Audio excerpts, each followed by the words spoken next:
And hello everybody and welcome to the Movie Pit Podcast. I am your host Christian. Thank you very much for joining me on the podcast today. It's Halloween weekend, everybody. Yes! Yes! Yes! So yeah, it's gonna be good. So hello everybody, welcome to the podcast. This is of course, like I mentioned, the Movie Pit Podcast, where we talk about all the latest breaking movie news, the big noteworthy news items that came out throughout the week in one little, tightly knit podcast. So hello and welcome to the Movie Pit Podcast.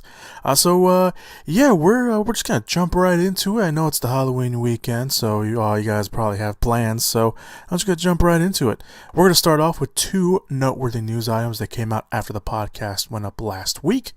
The first one is Blade Runner 2049 star Sylvia Hoeks has joined the girl in the spider's web. So, if you saw Blade Runner 2049, one of the breakout stars, there was two of them. One of them was the character of Love, which was one of the bad guys in the movie.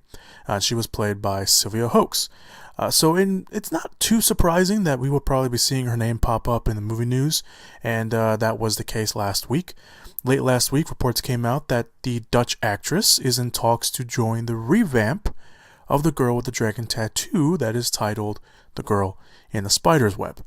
The reports say that she will play the evil twin of Lisbeth Salander, who will be played by Claire Foy from Netflix's The Crown. She's set to lead the movie as Lisbeth Salander, like I said.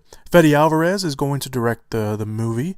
He directed the Evil Dead remake that came out a few years ago. He also directed Don't Breathe, which came out last year.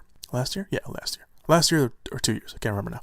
But the script is being done by Stephen Knight, who is a very awesome screenwriter. He's written films like Eastern Promises. He's written the movie Locke with Tom Hardy. He's also written TV series like Taboo and Peaky Blinders. So the production date is set for January of next year, and it has a release date also set for next year on October 19th. Now, if you're wondering, they're going to film the movie the same year and get it out the same year. Fede Alvarez is known for filming fairly quickly, so there is that. So they can easily reach that goal. But if anything, they'll probably delay the film just till 2019 as well. The revamp is based on the 2015 book of the same name, which is a continuation of the original trilogy, which was The Girl with the Dragon Tattoo, The Girl Who Played with Fire, and The Girl Who Kicked the Hornet's Nest. And that was written by David Landerkrantz, who took over the series after the original author, Stig Larsson, sadly passed away. But The Girl with the Spider's Web, this one, at least the film version, will be treated as a reboot for a potential franchise. And I think the idea was that Sony Pictures wants this to be a reboot, obviously because they have a new Lisbeth Salander. The American remake that came out a handful of years ago had Rooney Mara playing Lisbeth Salander and Daniel Craig playing the male lead. But that sequel never really got off the ground for various reasons. One of them was because David Fincher, I believe, wanted more money. And of course, Daniel Craig had gotten busy with James Bond. And Rooney Mara had gone on and become this big star as well. So it kind of just became this kind of snowballing effect where the sequel kept getting pushed back because Sony wanted one thing. I guess the actors wanted the other thing. And it just went into a standstill, and Sony was like, screw it, we'll just reboot it. And that's what they're going to do. So Hoeks was apparently eyed for Venom, which we'll talk about a little bit later on the podcast, which is also a Sony Pictures movie. But the role ended up going to Michelle Williams in that movie. So they liked her enough. Obviously, Blade Runner 2049 is a Sony Picture property as well. So they liked her enough. They're like, hey, do you want to do this role? And she was like, yeah, sure, I'll do it. So there you go. Sylvia Hoeks as Love, she was great in that role. I mean, there was a lot of complexity to her character. So if you haven't seen Blade Runner 2049, I do recommend it. It is fairly long, so go on a day where you don't really have anything to do, or go to the first show. First shows are usually really cheap, so there you go. All right, so let's move on to the second noteworthy news item that came out last week after the podcast went up, which is our final news item that came out last week. In the biggest, pretty much what the fuck is going on news, Pacific Rim Uprising director Stephen S. DeKnight says that a crossover with Godzilla and King Kong has been, as he puts it, discussed. Now, we haven't even gotten Godzilla King of the Monsters, which is Godzilla 2, by the way, out in theaters yet. I think they finished filming. I could be wrong about that, but something tells me I think they finished filming. So we haven't gotten that. We know there's a King Kong versus Godzilla movie coming out. We know they're working on that. We know that, Pacific Rim Uprising is coming out next year.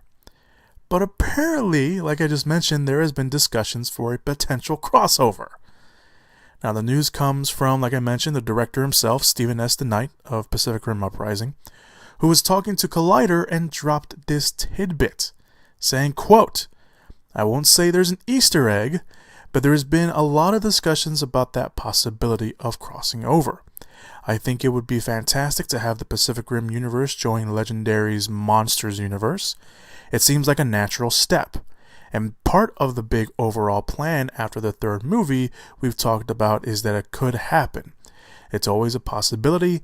It's by far not a certainty, or it's not certainly, it's merely theoretical at this point. But as a fan myself, I would love to see that happen." End quote. Or happen, not happened, happen. End quote. Now again, he says it's not official. He says that he would love to do it after the third Pacific Rim movie. So there is that to take into consideration too if this does actually end up happening. It's not a confirmation. Legendary Pictures, who owns the rights to Godzilla and King Kong and Pacific Rim, they could easily add that into it. And the fact that they're actually having discussions about this crossover is pretty crazy. But going a little bit to Pacific Rim Uprising, DeKnight said that they are leaving things open for a third film when he talked about that, because obviously you hear that after the third film we'll have discussions about it. Obviously, he said that they do leave something at least a little open in the sequel. It's not a cliffhanger, but he did say that they leave a little something opening for the sequel to come in and do a third film if Pacific Rim Uprising has the opportunity. Now, I don't know how I feel about this, because on one hand, on my nerdy side, I'm like, fuck yeah, let's do it. But on the other hand, on the logical side, and yes, I know this is a movie about giant monsters fighting giant robots, does the inclusion of Pacific Rim, or Godzilla and King Kong for that matter, make sense? Besides, giant robots fighting giant monsters. Because Kong Skull Island is essentially a prequel to the universe. And that was set in the past. Godzilla and the sequel are set in present day, with Kong somehow meeting Godzilla to duke it out in their own movie. But now if you add the Pacific Rim world into the mix, it gets a little weird, because one, we know that the Pacific Rim world is set in the future. It's not set in the present day, it's set in the future. So unless they mention, the company or something like that from Pacific Rim in Godzilla, in the Godzilla sequels, or the King Kong sequel, or in Godzilla vs. King Kong, then okay, that sets it up. Now, obviously, the Godzilla movies, at least the Toho ones, weren't afraid to go all out there and go into space and, have three-headed monsters and have, a mecha Godzilla, a robot Godzilla and stuff like that, which is fine. Whatever. That's how it was done. And King Kong, pretty much has always been set, in the past. So there is that taken into consideration as well. I don't know how they do it. Obviously, like I mentioned, yes, it is a franchise that is built on giant monsters fighting each other, or in, again, Pacific Rim's case, giant monsters fighting giant robots. So I don't know. Again, nerdy side of me is all for it. The other side of me is wondering how they're going to actually do it, considering the timelines don't really match up. But we'll see. Will it be jarring? Of course, unless they decide to make Godzilla and King Kong set in the future now, which, again, isn't all out there, but it would be a little bit jarring seeing Godzilla and King Kong in future cities and stuff like that. So we'll see. Well, obviously, they're just discussing it. It's not a done deal, but it was one of the news items that I read. And for the first time in a long time, I was like, how is this going to happen? I was conflicted. I was like, yeah, I'm all for it, but at the same time, it's like, how is it going to happen? So it's been a while since I've read a news item like that. So I am happy that if it could happen. On the other hand, I'm like, let's see how that works out. All right. So that's, those are the two noteworthy news items that came out after the podcast went up last week. Let's move on to this week's movie news items. And of course, as always, we start off with trailer talk. Got a few trailers to talk about with you guys this week. First trailer is for the action crime thriller Den of Thieves, starring Gerard Butler. So, I've actually seen this trailer in theaters, and I don't know if it just made its way on. I think it just made its way online. I've been seeing this trailer in theaters for a while. When I went to go see Happy Death Day. I saw it again when I went to go see The Foreigner. I may have seen it another time. I don't remember, but I have seen it in theaters before it came out. It came out online, which is very rare because usually the trailers come out online before they come into theaters. It's not always the case, but it does happen on rare occasions where it's the other way around. But the movie, anyway, Den of Thieves, follows a head-to-head battle between a very successful bank robbing crew and a very elite unit of the LA County Sheriff's Department. And they try to pretty much one-up each other, obviously. And it goes into this impressive showdown. The trailer's not that bad, to be honest. I was very surprised when I saw the trailer. If I had read this on paper, I probably would have been like, it stars Gerard Butler, it stars O'Shea Jackson Jr., Ice Cube's son, 50 Cent's in the movie as well. Pablo Schreiber, he's been in stuff like Orange is the New Black. He was in American Gods, if you watch American Gods. He's been in a bunch of other stuff. He's always had like these small roles, but American Gods and at least the first two seasons of Orange is the New Black, he had a big role in those two. So it looks like he's the leader of the group of the bank robbers, and Gerard Butler is the leader of the unit that's hunting them down. It doesn't look too bad, to be honest. I was very surprised by it. It's probably going to be a surprisingly, entertaining, fun shootout kind of movie. So I was very surprised when I saw the trailer for the first time. And Gerard Butler probably needs the box office hit, considering his recent one isn't doing so hot. Geostorm, by the way, and it's probably Geostorm is actually currently probably going to be one of this year's biggest flops at the box office, because apparently the first week's box office returns didn't even cover the cost of all the reshoots they did. So it's not very good. But yeah. So Den of Thieves, by the way, opens on January 19th. If you want to go check that out or mark it down your calendar. Of course, again, all the links to the trailers are down below in the description/show notes area if you want to go check those out. So the next teaser we're going to talk about, it's not trailer, it's a teaser, for Winchester, the house that Ghost built, has been released. It stars Helen Mirren and Jason Clarke. It's actually based off or inspired by true events. Sarah Winchester, who was played by Helen Mirren in the movie, she was the actual heiress to the Winchester fortune, the Winchester guns. And she was a woman that built a house, a massive house, that was supposed to have a schedule to people looking over it 24/7. However, she didn't build the house for her or for her family.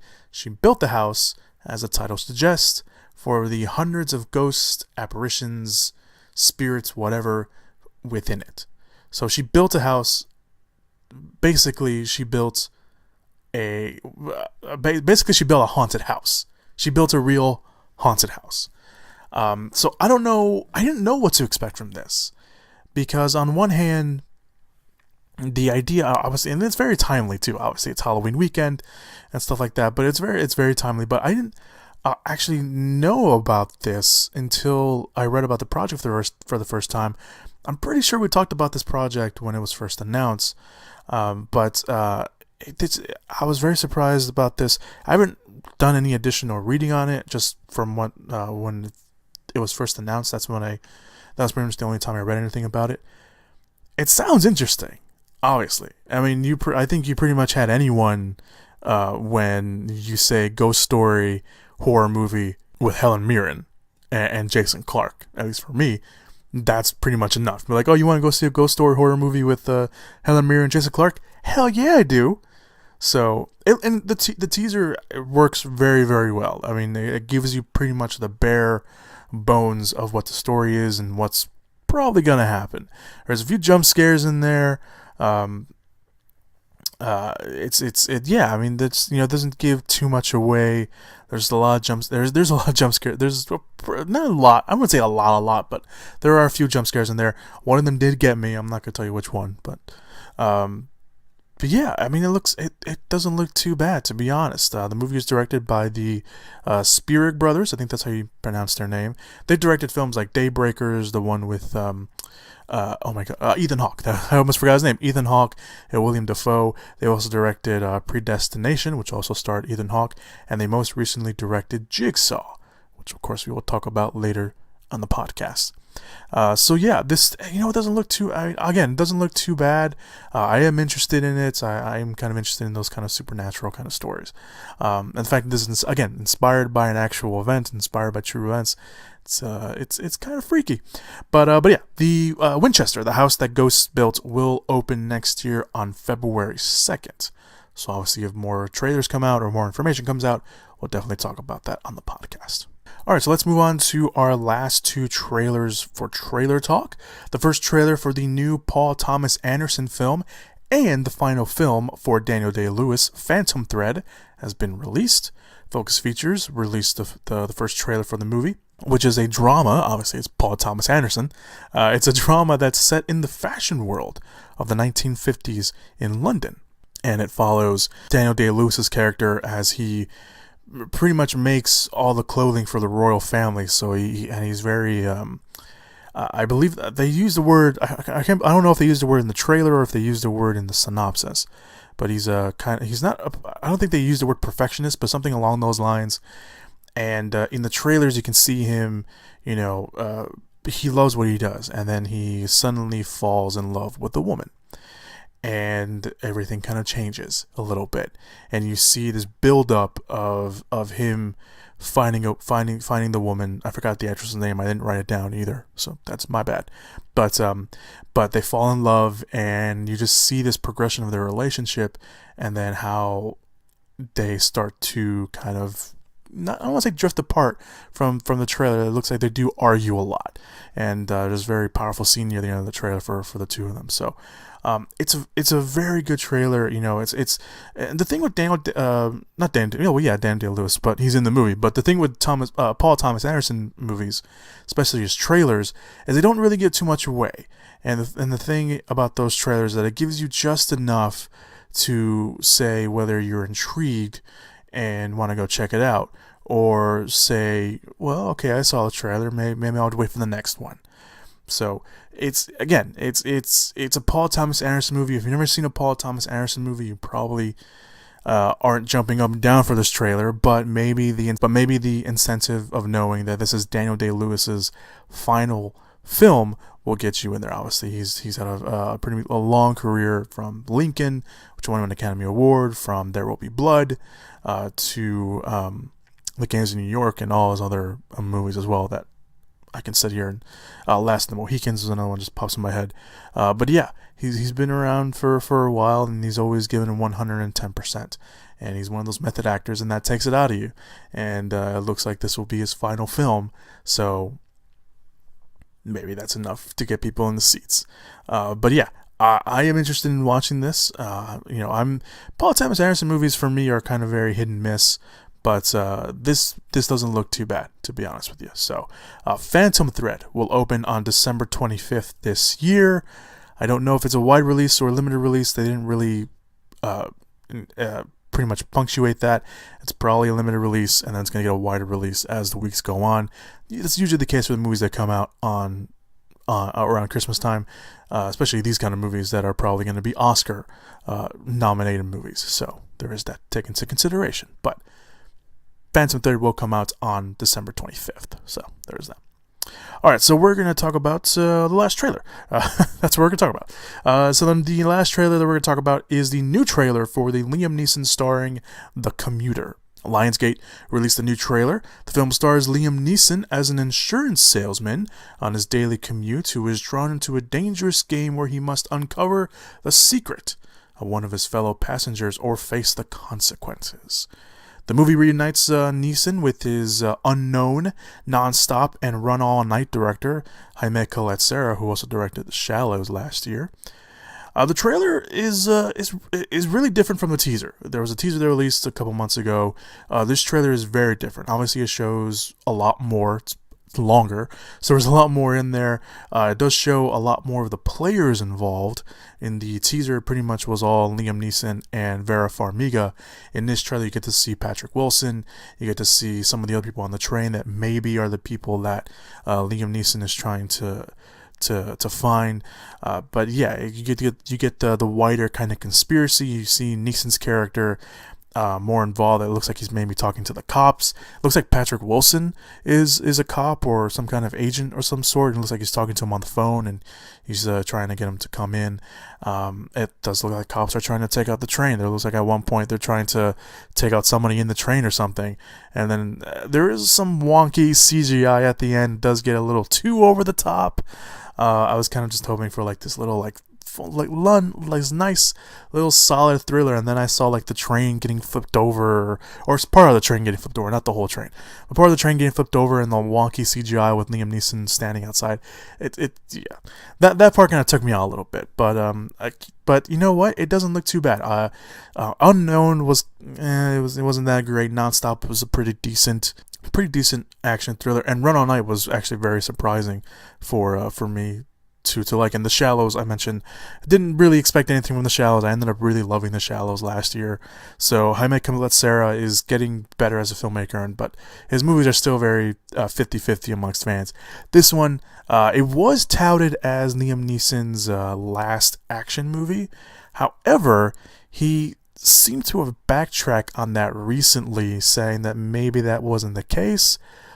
Obviously, we'll have to wait and see if that is the case and see if that happens, but right now this is being treated as Liam Neeson's final action movie, so we'll see what happens with that. Like I mentioned, Vera Farmiga is also in the movie. Patrick Wilson's also in the film. Jonathan Banks and Sam Neill also co-star in the movie as well. The Commuter will open on January 12th of next year. All right, so that is all the movie trailers that came out this week, at least at the time of this recording. So let's move on to this week's movie news items. These first few are just gonna zoom right past. So the first one is that Tom Hardy will do the motion capture of Venom for the movie Venom. The movie has already started production this week, and Tom Hardy is set to lead the movie as Eddie Brock, aka the man who's infected by the alien symbiote that calls itself Venom, and he will do the motion capture for it. So that's going to be pretty interesting to see how that works out. Riz Ahmed, Michelle Williams, and Jenny Slate are all confirmed cast members. They are still adding cast as we speak. Venom will open on October 5th of next year. So there is that to look forward to as well. Obviously, if more news comes out, I will let you guys know. The runtime for Justice League and Pacific Rim Uprising have been revealed.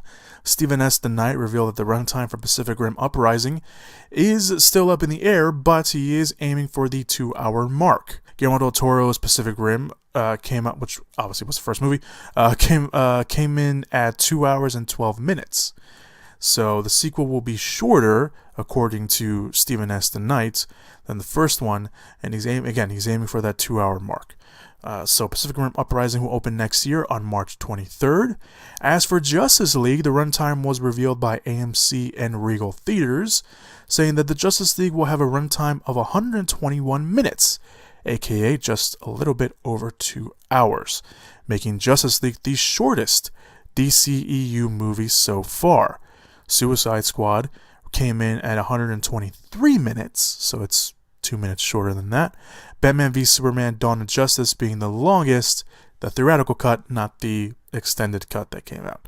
If it's the extended cut, then yes, that still would be the longest movie there. So Justice League opens next month, just in a handful of weeks, November 17th. And I know there is something about the Regal theaters. I won't talk about that on the podcast just yet because maybe I'll save that to the end. But I wasn't going to talk about it on the podcast, but then I remembered that this was in the air, so we'll see. And I don't know, speaking about the Justice League runtime, I know there's been a lot of people saying that, oh, it's so short and all this and that. First of all, it doesn't matter how long a movie is. It really doesn't. It really, I mean, unless it's a crappy movie and it's really long, then yes, it's going to be torture to watch the rest of that movie. For Justice League, though, the fact that it's just over 2 hours, it doesn't mean it's a bad movie. Settle down. It's just a runtime. Maybe it's better that it's only 2 hours long. Just cool it. Alright, so let's move on a little bit to the movie news. To the next movie news item. Jamie Foxx has joined the Johnnie Cochran biopic, Signal Hill. Now, the Johnnie Cochran biopic, which is, again, titled Signal Hill, has just nabbed Jamie Foxx. Foxx will now join Anthony Mackie, who is playing Johnnie Cochran, in the film that will center on the 1981 wrongful death case of a college football star, Ron Settles. The Signal Hill police ruled Settles had hanged himself in a city jail cell in despair over his arrest for speeding, but Cochran suspected foul play and pursued the Settles family to request the body be exhumed for an autopsy. Now, I know this is public history, and this is a case that obviously was talked about in the news, and obviously Johnnie Cochran, you can probably look up all his cases online. I won't spoil what happened. I did read about what happened, but I will not spoil that for you. If you want to go check that out, you are more than welcome to. Obviously, Johnnie Cochran was involved in a lot of high-profile cases, this being one of them. Obviously, the other one being, of course, the one we all know, O.J. Simpson. But this was not an O.J. movie. This is another Johnnie Cochran tale. Now, Foxx will play a Black Panther leader named Elmer Pratt, while Anthony Mackie, again, will play Johnnie Cochran. In real life, Cochran actually helped Pratt from not going to prison for I think close to 30 years, something like that, by getting a case against Pratt overturned. Now the two have worked. Now the two real life people, Pratt and Johnnie Cochran, were very involved in a lot of what was going on at that time, and a lot of cases together. So it looks like he will play a role in this. I don't know if Pratt actually had a role in the Settles case, but there is, maybe they'll have two cases going on in that. Also part of the cast is Elizabeth Banks. She will play a news reporter, Mary Newswender. I think that's how you say her name. I'm very sorry if I mispronounced her name, because she's obviously a real person. She investigated the Signal Hill case for the Long Beach Press Telegram. So there you go. Taylor Hackford, who directed films like Blood In, Blood Out, The Devil's Advocate, The Comedian, is directing the movie. He also directed Jamie Foxx in Ray, the Ray Charles biopic, which of course gave Foxx his Best Actor Oscar and gave Hackford his Best Director nomination. The movie was also nominated for Best Movie, but didn't win. But yeah, there you go. No word yet on when the film will go into production, but now that the cast is coming together, I can only assume that maybe we'll go into production sometime next year. That's just my guess. Let's move on to another real life story that's being made into a movie. Adam Driver joins Spike Lee's Black Klansman. Adam Driver has joined the very exciting project. We talked about this on the podcast when it first came out. I want to say it was probably last month or 2 months ago, something like that. Spike Lee is going to direct a movie called Black Klansman that is being produced by Jordan Peele, of course, the director of Get Out. The movie is based on the true story of Ron Stallworth, a detective in Colorado Springs, Colorado, who secretly infiltrated the KKK, even reaching one of their top ranks, and stopped many of their attempts to cause chaos in the city. All of this done as a black man and sending a white officer in his place for in-person meetings. This is crazy. It's a crazy story. There's a lot more to the story. Again, if you want to go look that up, you can. That's a real story. There's a book based off it and everything. So, this is really, really cool. So, John David Washington, the son of Denzel Washington, how about that, is playing Stallworth. And now Adam Driver will play the white officer who went, again, in Stallworth's place for in-person meetings. Driver will play the detective Flip. He was an officer who was described as one of the best, but antisocial, a perfectionist, critical of others, but despite all that, brave and dedicated. So you can kind of only imagine the the kind of chemistry and the back and forth between those two people. Lauren Harrier, who played Liz in Spider-Man Homecoming, is also part of the cast, although there's no word on who she's playing, but she's in there as well. There's no exact word yet on when the film will go into production, but reports say that they are aiming for some time next year, so there is that to look forward to. Like I mentioned, this is a very exciting project. You got Jordan Peele, who again coming out of Get Out, he's producing the movie. You got Spike Lee, obviously one of the most prolific directors in any generation that you really think of, and you got those two guys working together on this story that is A, amazing that it happened, and B, I think this took place in the 70s or in the 80s or something like that, so it's not a present day story, but it's an amazing story nonetheless. But yeah, you got these two guys working together on this really exciting and impressive sounding story. I can't wait for it to come out. Let's move on to the next story. Now, this story broke a lot of people because when it first came out, everyone just kind of went tailspin. Paramount Pictures is doing a Dora the Explorer movie. Now, why did this movie news item send everyone into a tailspin? Well, for one, Paramount Pictures is doing a Dora the Explorer movie. But they brought in a writer for the movie, Nick Stoller. He has written the Muppet movies. He's also written Storks and Neighbors and a few episodes for Netflix's series Friends from College. He's also directed both Neighbors movies. He also directed Storks. He's directed a few episodes of Friends with the College. He also wrote or directed, I should say, Forgetting Sarah Marshall. So he's a director that's kind of been all over the place, but he's obviously mostly known for comedies. Now, he's writing the movie. However, the biggest what the hell of this movie was that it was being produced by Platinum Dunes, aka the production company behind horror reboots like the Texas Chainsaw Massacre, the Friday the 13th movie, and Nightmare on Elm Street. And of course, many other films like the Purge movies, the two new Teenage Mutant Ninja Turtle movies, and both Ouija movies. However, this is the reason why everyone was so confused and just was like, what the hell's going on? The company is run by Andrew Form, Brad Fuller, and Michael Bay. Why would they do this? You know, you hear that and you're like, Michael Bay producing a Dora the Explorer movie? What the hell's going on? There's gonna be explosions going everywhere. There was already like a bunch of pictures up online with, explosions going on behind Dora and everything. However, Paramount Pictures, I don't know if they saw it and they were freaked out or this was always a plan. They're just like, they just didn't release that properly. Paramount Pictures released a statement saying that Bay will not actually be producing the movie himself. Form and Fuller are the only ones from Platinum Dunes that will be involved in the project, overlooking it and producing the movie. So no, there is no Michael Bay attached to Dora the Explorer. Now, I did mention on the Facebook page, facebook.com/moviepit, by the way. There's a link down below in the description/show notes area. I did mention on the Facebook page when I wrote up the story and released it that maybe Bay wouldn't have a hands-on producing role. He was just going to have his name on it because he just happens to be part of the production company. Something similar to what Steven Spielberg did for the Transformers movie. Because, he was a part of DreamWorks, the movies were released through DreamWorks, but he had no involvement whatsoever. But now that that's cleared up, now that Bay is no longer, he's not no longer, but he was never really attached to the project in any way. We can now move on with our lives. The pictures are cool and all, guys, but you don't have to worry. There's not going to be a bunch of explosions going off as Dora, runs through them and, deals with Swiper. Now, for those of you guys who don't know what Dora the Explorer is, or maybe you do know, you just don't know what it's all about. By the way, Dora the Explorer movie has been in the works since 2015. So they've been trying to get this movie off the ground for a little bit. And it's been inactive since then.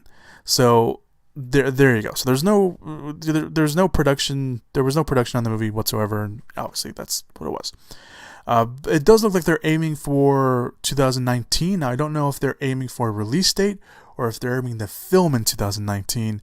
The reports that I read weren't really clear on that, so there is that. So The wording wasn't clear anyway, so I don't know if it's going to come out in 2019 or if it's going to start filming in 2019. Obviously, I will keep you updated on that one way or another.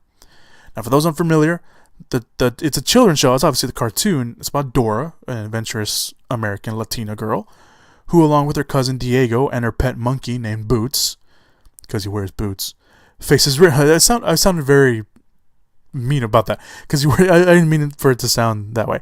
But they fix riddles and they fend off the thieving fox named Swiper, like I mentioned earlier. The show is very popular. It ran from 2000 to 2014. It even had Dora be this little girl. She was a 7-year-old girl going off on adventures in the jungle and the woods and everything, to growing up and being a teenager. So she grew up with the people she was surrounded by. The movie itself, at the moment, will follow a teenage Dora as she moves to the city with her cousin Diego, and I can only assume that adventures will ensue. No word yet on a pet monkey, and there's no word yet on a fox that walks on his 2 legs named Swiper. So, I never watched Dora the Explorer, so I have no connection. I just wanted to mention it because obviously everyone went crazy when they saw Michael Bay's name attached to Dora the Explorer. Alright, so let's move on to the next movie news item. Ace Ventura. That's right, Ace Ventura may be getting another movie. Now, after years of wanting to do another Ace Ventura movie, either in a remake or a relaunching, as they put it, Morgan Creek Productions, which is actually going through a rebrand at the moment, which is the reason why Ace Ventura is back in the news, is once again eyeing to do a new Ace Ventura movie. However, for those already thinking that, great, there's going to be another remake, there's going to be another reboot, Jim Carrey is the only Ace Ventura for me, all this just noise and whining, hold your horses. Because Morgan Creek founder, James G. Robinson, says the new movie will be in, quote, the spirit of the original, and their hope is to maintain some ties to the original movies, serving as a relaunch sequel of sorts, similar to what they're doing with Jumanji, Welcome to the Jungle, although Morgan Creek Productions has nothing to do with Jumanji, Welcome to the Jungle. Because the new Jumanji movie, Jumanji, Welcome to the Jungle, is a spiritual sequel to the first movie because they will honor Robin Williams' character. It's not necessarily a remake or a reboot. It is still within the world of the first Jumanji movie. So that's what they want to do with this new Ace Ventura. Now, apparently, the current concept is a baton handing, or a passing of the torch, if that works better for you, with a long-lost son and or daughter of Ace showing up on his doorstep, taking over the family business. Now, the idea has already been done for a TV movie. However, that wasn't really met with a lot of fanfare, so they're probably just going to ignore that. That said, Robinson has said that they would love to have Jim Carrey back, but it sounds like the ball might be in his court, being Carrey's court, so we'll have to wait and see for that. In addition to Ace Ventura, Morgan Creek is planning to do a lot of other movies and TV series off their old properties. Another property they want to bring back to the big screen, or maybe even the small screen, is Young Guns. So we're probably going to be talking a lot about these former Morgan Creek production properties in the podcast, so be ready for that if the time comes. As for another Ace Ventura movie, I don't know. I mean, if it's good, it's good. I know, like I said, there's going to be a lot of people, as long as they don't replace Jim Carrey as Ace Ventura, I think maybe fans will be okay with that. Maybe. We'll see. Let's move on to the next movie news item, shall we? We're moving on to the very big news items of the week. First one is that Justin Lin is in talks to direct Fast and Furious 9 and Fast and Furious 10, with Jordana Brewster eyed to return as well. The Fast and Furious franchise has been in the movie news the last few weeks. Obviously, we had the much talked about Tyrese calling out Dwayne "The Rock" Johnson for accepting the offer to do a Hobbs spinoff with Jason Statham's Deckard Shaw. And of course, Vin Diesel, the producer of the franchise and former beef holder himself with Dwayne "The Rock" Johnson, staying pretty quiet, just saying that, guys, don't worry, everything's fine. However, with all that said, Diesel said that he had some big news afoot for the franchise, but he didn't reveal that. He didn't reveal that until now, during a Facebook live stream. Yes, he released this news during a Facebook live stream Vin Diesel pretty much announced that Justin Lin, who directed the franchise starting from Tokyo Drift all the way to Fast and the Furious 6, will be coming back to direct not only Fast and the Furious 9, but also Fast and the Furious 10. He also revealed that Jordana Brewster, who played Dom's sister, Mia Toretto, in the movie, will also be returning after not appearing in the last movie, The Fate of the Furious. Now, there are some outlets saying that Lin's deal is not done, so right now, apparently he's in talks to direct, but it sounds, at least from what people who saw the video, it sounds like maybe it's a done deal. Either way, Lin was rumored to direct Fast and the Furious 9 when the movie was delayed earlier this month in order for the Dom and Shaw spin-off to come out next year. Or in 2 years, I should say. So there is that. Now, Lin would be a great choice anyway. He basically, in a lot of people's eyes, rejuvenated the franchise. He directed Tokyo Drift, which I know a lot of people didn't like. I'm actually a fan of Tokyo Drift. But he bought everyone back for Fast and Furious, which was part 4, and then he did Fast 5, which a lot of people said that, okay, this is a new direction for the franchise. It's a better direction for the franchise and where they're going. Then he directed Fast and Furious 6, which a lot of people liked. So, obviously, he stepped away and handed over the reins to James Wan, who directed Furious 7, and of course, F. Gary Gray directed The Fate of the Furious, which was met with a very tepid response, put it that way. Made a lot of money, but it was made with a lot of tepid responses. So maybe bringing back Justin Lin for the final, quote-unquote, final 2 Fast and the Furious movies would be a pretty good fit, and would be pretty much putting this franchise in a full circle, I think, personally. So Lin doesn't really have anything to go immediately on his docket. He's a producer on the new adaptation of Lone Wolf and Cub, which we talked about last week on the podcast. He has 2 movies that he has lined up to direct.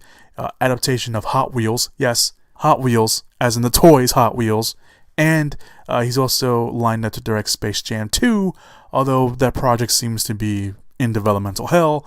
People are saying no, LeBron's gonna do it. No, someone else is gonna do it. No, we don't know what's gonna go on with that project. Anyway, regardless of that, the last thing he directed that came out in theaters was Star Trek Beyond. So there is that. At the moment, Fast and the Furious 9 will come out on April 10th, 2020, while the Untitled spin-off for Hobbs and Shaw will come out on July 26th, 2019. So we got that to look forward to. And again, I'm a huge fan of Justin Lin, and I think the choice of bringing him back to direct the final 2 movies is a very solid one. So, yeah. Ben Mendelsohn is eyed for Marvel's Captain Marvel. Now, Marvel's Captain Marvel looks to be upping the ante casting-wise, as the studio is eyeing Ben Mendelsohn, who, of course, if you don't know who he is, he plays a lot of bad guys. He played the bad guy or at least one of the bad guys, in The Dark Knight Rises. He played the evil businessman. He was in Rogue One, a Star Wars story. He played the bad guy there. He's been in Netflix's Bloodline, which I know is a very popular show among some people, and he's going to appear as the bad guy, surprisingly, in Ready Player One, set to come on next year. But for Captain Marvel, he is being eyed to play the villain, and reports say that the actor is in talks to play the potential leader of the Skrulls, which Marvel confirmed will be the villains at Comic-Con this summer. Now, Brie Larson is set to lead the film as Captain Marvel, aka Carol Danvers, an Air Force pilot whose DNA is fused with an alien DNA during an accident, which resulted in giving her superpowers like strength, flight, and energy projections. All signs also point to Samuel L. Jackson reprising his role as Nick Fury. The movie is said to be set during the 90s, so Nick Fury will have both of his eyes. That was a joke. That was a joke that was made online for a lot of people. It's not my original joke. I'm not gonna take credit for that. But apparently Mendelsohn had been eyed for the villain role since the very beginning. Directors Ann Bolden and Ryan Fleck, who directed Mendelsohn in the film Mississippi Grind, wanted him for the role from the very beginning, but it all came down to timing. Apparently they talked to him, and Mendelsohn said that he would look at the project, look at the role, and go after it if timing led him. And Mendelsohn's a great choice. Anytime he's in a movie, he's great. He always gives 110%. Any movie he's in, he's fantastic in. It would be nice to see him play a good guy every once in a while, but, he's a great villain. He's got the face for it. He's got the attitude for it. And he's a great guy. So I can't wait to see him play the Skrull leader, or at least maybe one of the Skrull leaders. So we'll see what happens. So the script did get some rework done recently, but everything seems to be on track for Captain Marvel. Production will begin next year, and Captain Marvel will open on March 8th of 2019. That's pretty cool. So if you don't know who Captain Marvel is, you can do some research. She pretty much is one of the big Marvel characters now. She's kind of a big deal, but no, she is a great character. She has a lot of great arcs. Recently, I haven't read a lot of comic books recently of her, but recently it sounds like her writing has been a little weeby wobby, but we'll see how they treat the movie. But I'm excited for the movie. I love Brie Larson and everything she does. So seeing her finally play a superhero and having potentially her own franchise is very, very cool. All right, so let's move on to the next big movie news item of the week, which was X-23 is getting her own movie, or at least it's in the works anyway. Well, that didn't really take too long, did it? After some rumblings that it could happen after Logan came out, it looks like Logan will get a spin-off and will follow X-23. Now, this comes from Logan director James Mangold, producer Hutch Parker, and star Hugh Jackman when they were talking to The Hollywood Reporter during the, of course, press for the Logan DVD coming out. Now, Mangold said this about continuing Laura's story, aka X-23, saying, quote, Patty Jenkins' success with Wonder Woman only solidifies more for studios that there is less to fear with a female protagonist, end quote. There was more to the quote, but that's pretty much the highlight of what that quote is. So he did say that they are working on a script with Laura as the main character.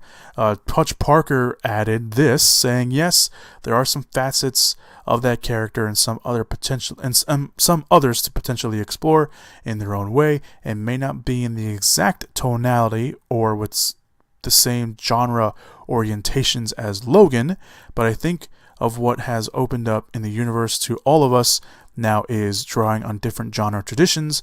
There are new pathways to be open for new characters that populate this universe.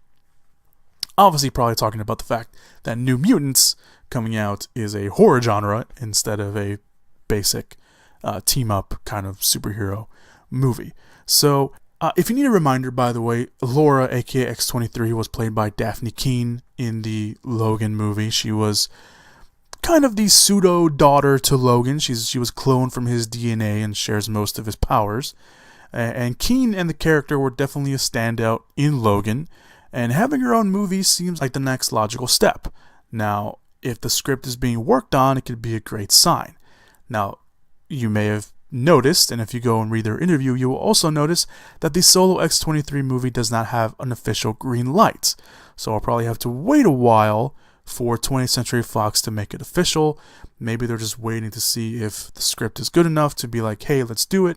And Daphne Keane, she's still a very young actress, and I know she signed on to do a few things actually, after Logan had premiered. So she's, working her way up the Hollywood ladder as well. But I would love to see her come back and play that character again.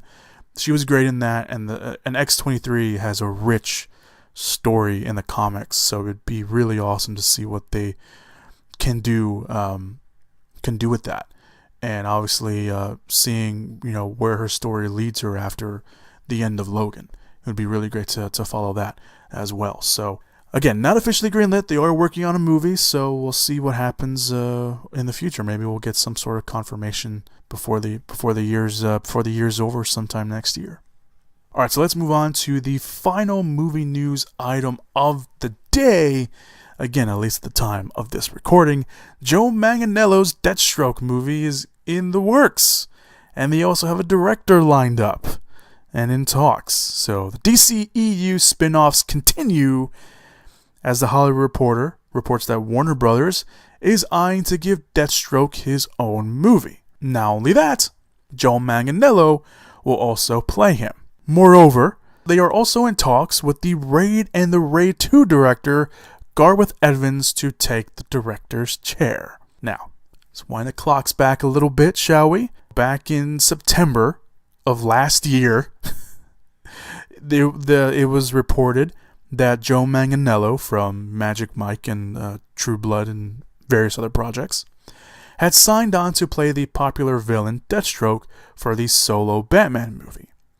But as time went on, the rumor was that he would be making an appearance in Justice League. There was even a test video of his suit being released online.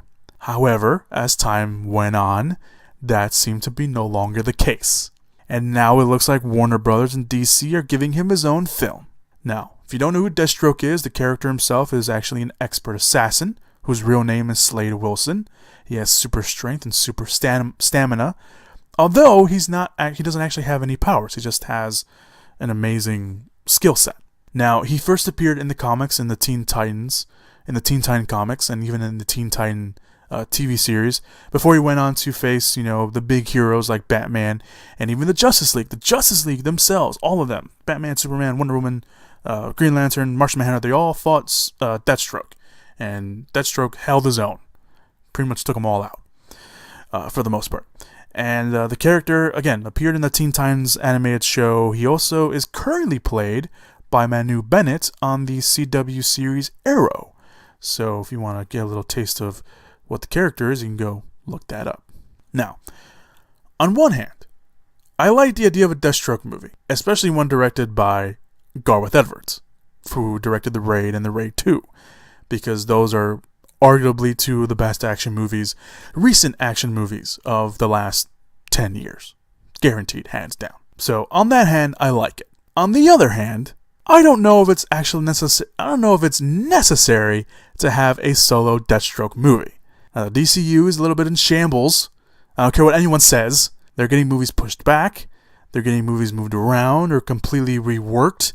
The fucking Flash movie does not even have a director yet, or even a script that we know of. God fucking damn it! Warner Brothers keeps, teeter-tottering on whether there's going to be a solo Green Lantern movie, and they haven't even made a Man of Steel 2 yet. Son of a bitch. It's been a while since I've complained about the DCEU, so I feel like it's probably good that I finally get this out a little bit. I feel like I've been bottling it up.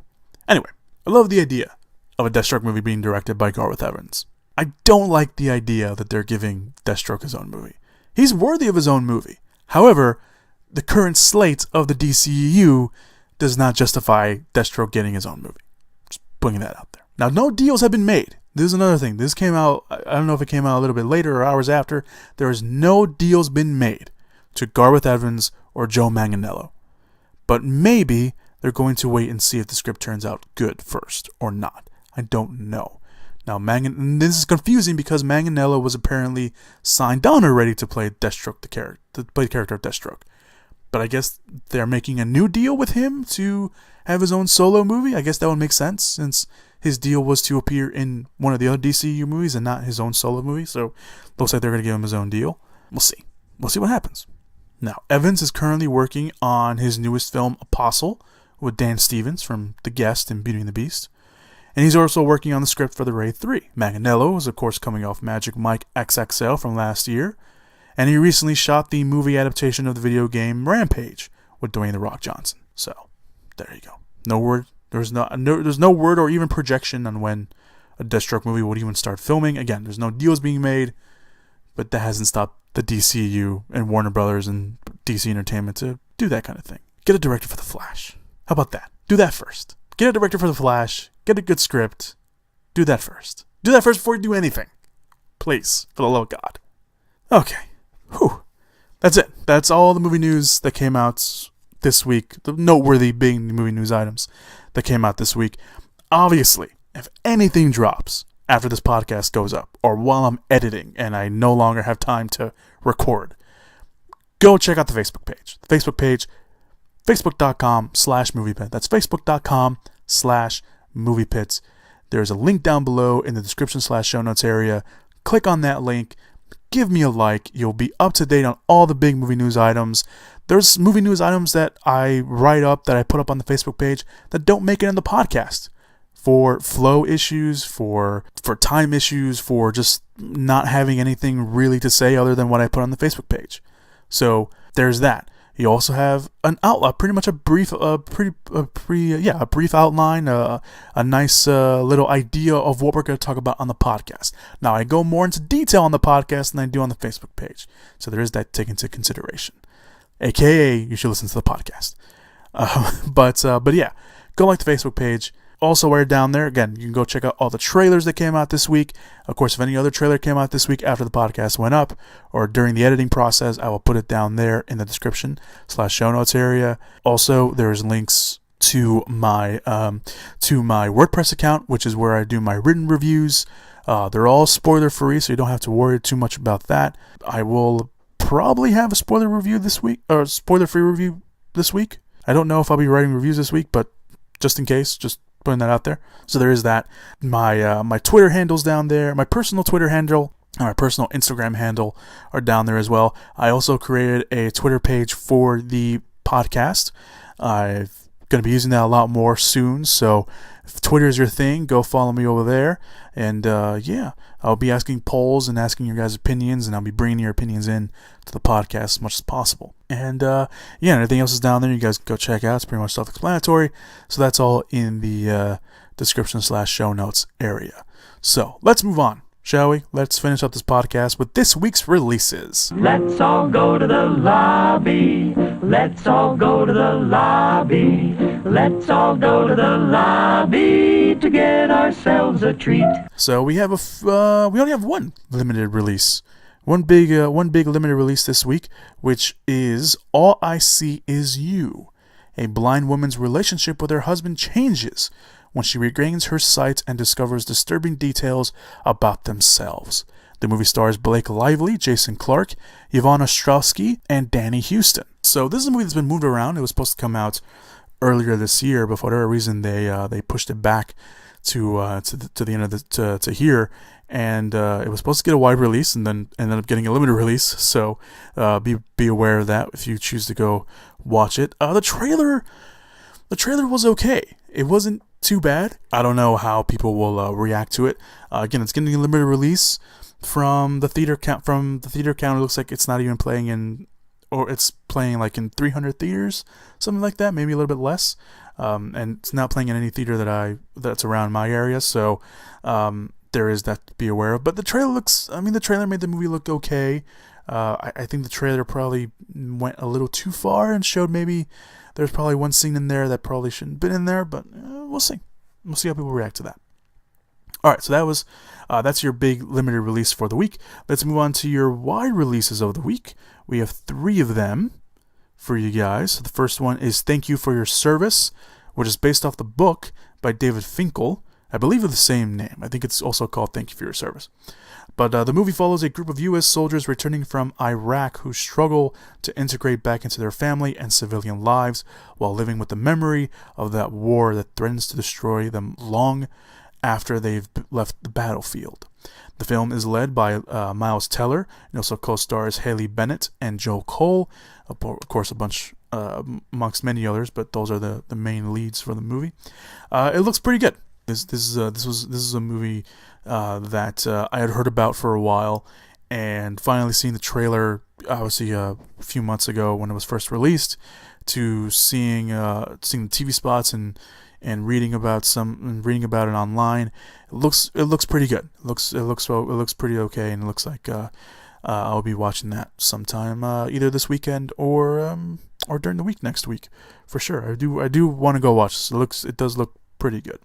So, the next movie is Suburbicon, directed by George Clooney and written by him and the Coen brothers. A home invasion rattles a quiet family town, unearthing some nasty things that go on underneath the town. It sounds like a sci-fi movie, but it's not. It's a crime dark comedy, something along those lines. It's a Coen Brothers movie, so there is that to also take into consideration.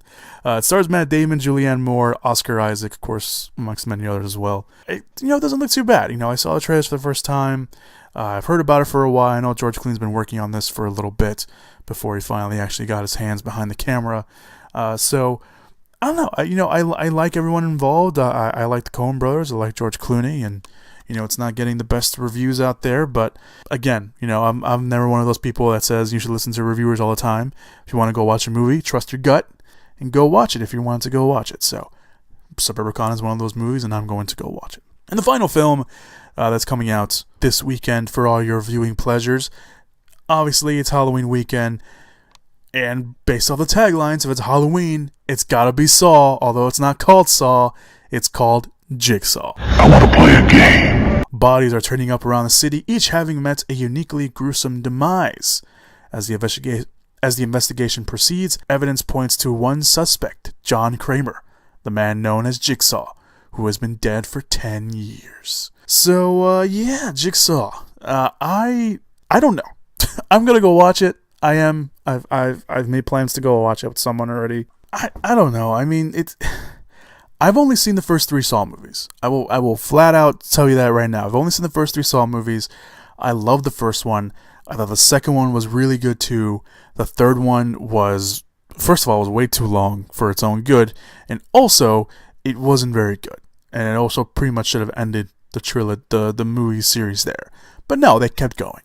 And now we're at this point where it's a kind of a reboot, but it's also, again, it's a reboot, but it's also kind of connected to the old movies. Similar to what we're talking about with Ace Ventura and Jumanji, Welcome to the Jungle, earlier on the podcast. So it's kind of, it's a soft reboot in its own little way.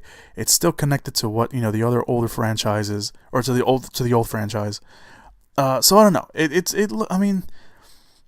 Like I said, I love the first movie. The first movie wasn't even really like the torture. A lot of people like to use like the torture porn or the torture horror movies term and tagline. The first Saw wasn't that. It was really a mystery thriller. It was a mystery movie that, yes, went to the grotesque areas every now and then, but it was very contained. And then part 2 upped the ante, and it got into the more creative kills and stuff like that. And then part 3 is when it started going like, yeah, we're just gonna, make people suffer and all this, whatever. But yeah, that's kind of why I stopped watching all the Saw movies, because it was just that. So with Jigsaw, I don't know. I mean, it's, I don't know why it's one of those things where it's like, yeah, you're gonna go watch this movie. You just don't know why, but you're gonna go watch it. That's what Jigsaw is for me. So there you go. Yeah. And if I don't go watch it, I won't be disappointed, because I got stuff to watch. I got Stranger Things Season 2 on Netflix right now waiting for me. I got all these other horror movies I want to watch waiting for me as well, that I usually watch around Halloween, so it's fine. Alright, so your limited release this weekend is All I See Is You, and your wide release is once again Jigsaw, Suburbicon, and Thank You for Your Service. And that's it. This is usually where I do box office predictions, but like I mentioned, I'm going to stop doing the box office prediction game because I want to do something else. But until then, I don't know what I'm going to do. But yeah, so we'll just awkwardly move on. Yeah? Does that sound good? All right. Thank you guys so much. Nonetheless, thank you guys so much for joining me on the podcast this week. I truly appreciate you guys listening to the podcast every week. You know that. I always say it, and I always mean it full-heartedly. So thank you guys so much for listening to the podcast this week. Have a safe, happy, and fun Halloween. But more importantly, like I said, be safe. Be smart. There's a lot of stupid people out on Halloween, and there's a lot of dangers out there. So just be careful. Be safe. Be aware of your surroundings. Don't drink too much, and be careful of the candy that you're given if you go trick-or-treating, or if you take anyone else trick-or-treating. So just be safe, be careful, but of course have fun. Always have fun. So yeah, that's all I got for you guys. Go check out all the plugs that I have and all the stuff and links I have in the description /show notes area. That's it. That's all I got for you guys. Just be safe, be happy, have fun, safe Halloween, and happy Halloween, guys, because I won't talk to you guys until after. I'll talk to you guys afterwards, after Halloween. Then we're moving on to Thanksgiving, and then we're going to move on to Christmas, or if you don't celebrate Christmas, all the other holidays, like Kwanzaa and Hanukkah, and then we got New Year's, and then it's a brand new year, and it's a brand new podcast. So yeah, and we got we still got all these movies. We still got Thor, and we got Star Wars, and we got all this other stuff. So yeah, year's not over, guys, but it's getting close. After Halloween, it's a whole snowball effect. It's just gonna feel like it just zooms right past. So thank you guys so much for listening to the podcast this week. Like I mentioned, have a happy and safe and fun Halloween, and I will see you guys next week here on the podcast for more movie news and for more movie trailers and for more movies coming out in theaters for all your viewing pleasures. So yeah, and also, now that I thought about this, if you want to go check out the links down below, I will also recommend some horror movies to watch this weekend for your Halloween marathon or horror marathon or whatever you call it. So I'll put some of those recommendations down below as well. All right, that's it. Thank you guys so much, and as always, like we always end the podcast here, go watch some movies. Whoop whoop! Yeah! Give it up! Movie!